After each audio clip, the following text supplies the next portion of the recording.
Hello. In this video I'm going to show you why we don't leave radicals in the denominator. In other words, why do we rationalize the denominator? Let us consider 1 divided by the square root of 2. And since square root of 2 is irrational, it's a non-repeating, non-terminating decimal. So let us consider the square root of 2 to be approximately 1.4142. So now I have 1 divided by that number. So I'm going to have on the outside outside of my division 1.4142, and I'm going to divide that into 1. So I'm going to have to move it, 3. Let's say I don't even want the 2. I'll just round it off, because my number's going to be too big. So this is 1, and I'm going to move it 1, 2, 3 spaces. So here,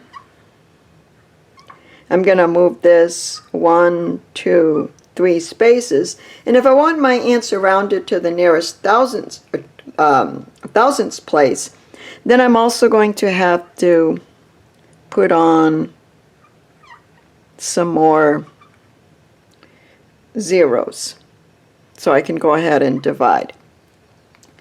Okay, so now I'm going to erase the little marks that I made below because it's kind of messy.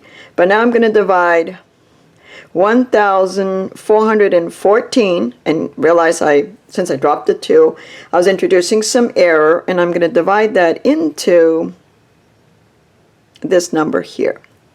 So I realized that 1,414 doesn't fit, so I'm going to bring down the 0, so I'm going to divide 1,414 into 10,000, and that goes 7 times. And then when I multiply this out, this gives me 9,898. Then I subtract, and this is going to give me 102 when I subtract. Bring down the 0. Doesn't fit, so I'll bring it down. That's going to be 0. Bring down another 0. And this is also going to fits in 7 times. So when I multiply that, that's 9,998. Divide that, and when I subtract, I get 302. Bring down the 0. And that goes in 2 times, and that gets me 2,828. And then when I subtract, I get 192, and I can add on another 0, bring down a 0 here. And that's going to go 1 time, and you can see it's going to be a non-repeating, non-terminating decimal. Okay, so I got my decimal answer, and if I wanted to round it off to the nearest thousandths, then I can just ignore the 1, and so I get 0.07072.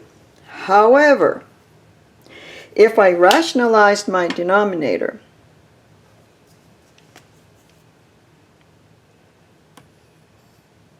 and I have 1 divided by the square root of 2, and I multiply the numerator and the denominator by the square root of 2, which is just another name for 1, then I'm going to get the square root of 2 divided by 2.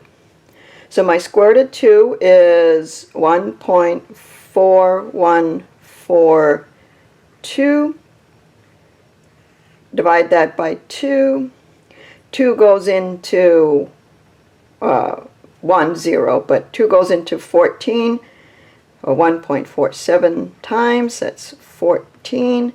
0, bring down the 1, gives me a 0.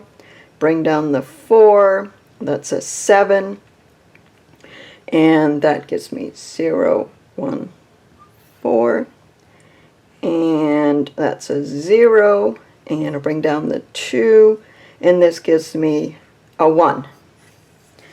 Okay, and you might have thought, well, that's actually not even what I got over here. See how quick it is?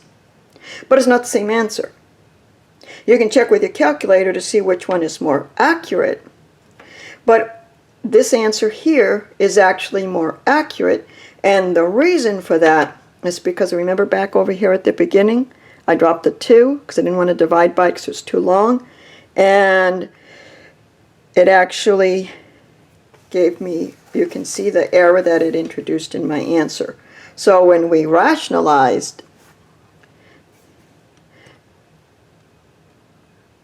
not only was my answer, oh, it was my work much faster, but it's also more accurate. So the rationalizing the denominator goes back to when people had to do all their math by hand. With the calculator, we should be able to get very close answers, but it goes back to when people would do their work by hand, and it's much more accurate to divide by an integer than to divide by an irrational number, because we have to round off when we do it, the long division. But that's why we rationalize the denominator, or we don't leave radical in the denominator. It goes back to when people do their work by hand. I hope you found this interesting. Thank you.